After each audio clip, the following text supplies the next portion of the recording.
Hello and welcome to another Emmy Award-winning episode of the weekly Deathmatch.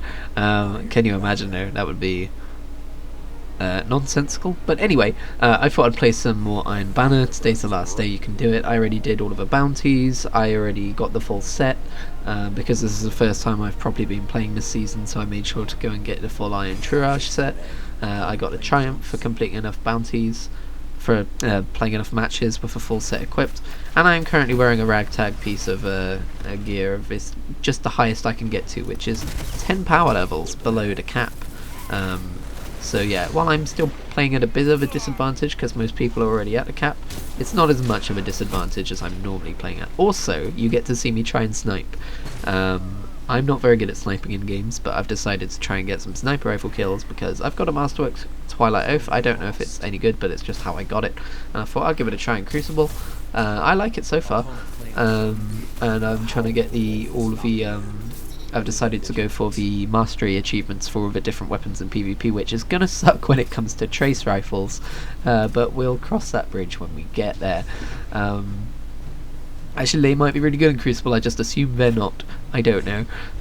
But yeah, I've been playing so much Destiny lately, so much Destiny, and next week Shadowkeep launches. Not before the weekly Deathmatch comes out though, so I don't know if we'll be doing another Destiny 2 video or something else to try and change it up a bit before, you know, we go into full-on Destiny 2 all the time. You know, Destiny 2 is life mode. But yeah, this wasn't a very good game, by the way. I did record another game previous to this one, which was really good, and I actually got a fair amount of headshots in, but it came out really laggy, and also I left my mic on for half of it, even though I explicitly remember turning it off before I started recording, so thanks for that, Shadowplay. Also, Destiny 2 in general is an infuriating game because it runs really well. It's an amazing PC port, except for the fact that if you try and record or stream on it, it's not having it. When I try and stream with it, OBS just can't do it. And at first I thought it was a network thing, but I also recently decided to try out OBS's version of DVR game capture, just to see if it was more lightweight and better than Shadowplay. But I saw all of the same problems I was having on my live stream, but in the recording, so OBS definitely has issues with Destiny 2. And I've looked it up online, and apparently it's because Bungie are weird about recording the game, like the way they've set it up. They don't like people doing that, I guess. So that's annoying. I guess that's the trade-off we get for having an amazing PC port that runs really well and looks really good even on low settings. Speaking of Destiny 2, I don't know how the subject possibly came up, but I've released 2 edited videos this week. One is a PvE shenanigans, and one is a PvP shenanigans, both in this game. I've just been playing a lot recently, and I had enough clips for both videos, and I thought, you know what, why not make 2 videos in one day? After a lot of sleep deprivation, because I treat myself very well, thanks for asking. But those videos are out, and I'm really pleased with the PvP one especially.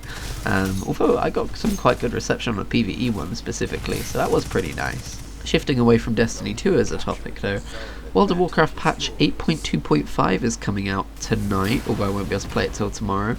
And I'm super curious as to just what the fuck that patch is, because it's apparently the conclusion to the war campaign.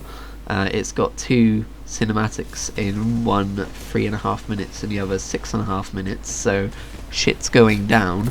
But also, like, is that the end of the expansion? Is this where we learn that there's no 8.3? Or is this just going to set up 8.3? And also, this is probably going to prove the leak true or false. There is a leak that says the next expansion is called Shadowlands, and I really like the look of it if it does turn out to be true.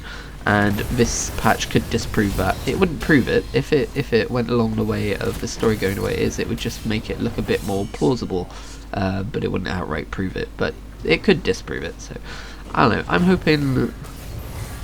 hoping that the leak is true. If anyone's curious, the leak says that in the next expansion we'll be going to the Shadowlands, which, for those not aware of what World of Warcraft is, it's the kind of realm of death where people go when they die. Well, not where people go when they die, it's kind of hazy on that part. It's like, basically it's the spirit realm where there's ghosts and stuff. When you die as a character, you run through that realm to get back to your corpse, but it's not just going to be a black and white screen of previous zones, because that would suck.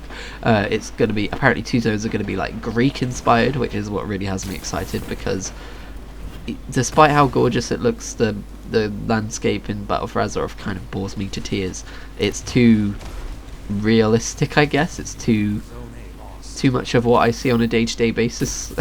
Living in southwest of England, that's basically what the Stormsong Valley zone is. It's just southwest England, and all that. I would like something more fantasy, and that would definitely fulfill that niche, like a Greek Deathlands kind of place. Yes, please. So yeah, I'm hoping that turns out to be true. But other than that, I don't know, I'll play a lot of it. I probably won't stream the actual story content just because I haven't been doing it already, and it would be kind of weird to start there. I don't know. If that is something you want to see, let me know, I'll consider it. But yeah, also speaking of streaming, I forgot to mention my Sunday stream kind of got botched this week just because I tried to stream Destiny 2, and as we've already been over, OBS was not having it. I've been playing Link's Awakening. I said I wouldn't buy it because it was too expensive, and then I bought it because I make good life choices, and my friends taught me into it. It's really cute, it's really surreal. I love how fucking surreal it is, oh my god. I can already tell, you know, basically what the premise is, because I'm pretty sure it gets revealed to you at the end of the game, and I won't spoil it here for the people playing through it, but I think it's fairly obvious what's going on with all that, and I fucking love it. I haven't played a huge amount of it. I'm in the middle of a second dungeon right now. I've been told to maybe like pace myself because it's not the longest game in the world as well. I'm really enjoying it, and that's that. Also, I've tried some of the Dragon Quest XIS demo because I bought one of those 2 Game Pass voucher thingies at double discount, mind you, so it was even cheaper. And I'm just kind of, I was just kind of dipping my toes into that to see, yeah, don't do that, you'll drown, to see whether it's worth picking up, and I think I'm gonna go for it because it's really fucking cool. I kind of stopped playing Ni no Kuni 2, if I did talk about this on a weekly deathmatch. I did end up, you know, not playing any more of it after about 4 hours. It's one of those games that's really good, that I'm really enjoying, and that I'm gonna properly dive into at another point. But it does also mean I get to compare this game to that game, and this fucking guy annoyed me. So yeah, there's that. I'm going to play more Dragon Quest, and I'll probably end up picking up the full game. I haven't finished the demo yet. The demo's really generous. Like, I keep hitting points where I'm like, okay, this is where they're going to, you know, cordon me off and say that the demo's over. But nope, still going. And also, it's a really fucking impressive game visually, and it runs really well on the Switch. I've had like maybe the tiniest of frame drops when coming out of a house once, and that is a remarkable achievement when I'm playing it in handheld mode all the time, and it is as expansive of a world as it is, and it looks as good as it does. So yeah, very much looking forward to playing more of that. Also, I've kind of got back into Pokemon Let's Go recently. I'm in the middle of the 4th gym right now. It's very much a game, but I'm not rushing through. I like to just have it on my Switch as an adventure that I'm constantly in the middle of. I really like what they do with the whole collecting Pokemon thing, and I just really love where they took the Let's Go thing. Like, if it was just another remake of Pokemon Red and Blue, it would have been boring. So I'm glad that it's got its own spin on it, and it's still recognisable as the base Pokemon Red and Blue, but it's got its own twist. I love it. I love it so much. And that's going to conclude me rambling about video games for this week. Well, maybe not this week, just for this weekly deathmatch. I'm always rambling about video games, let's be honest. Thanks for watching. Can't wait for Shadowkeep. See you next week. Can't wait for Shadowkeep. Oh my god, Moon's Haunted. Can't wait for Shadowkeep. Ah!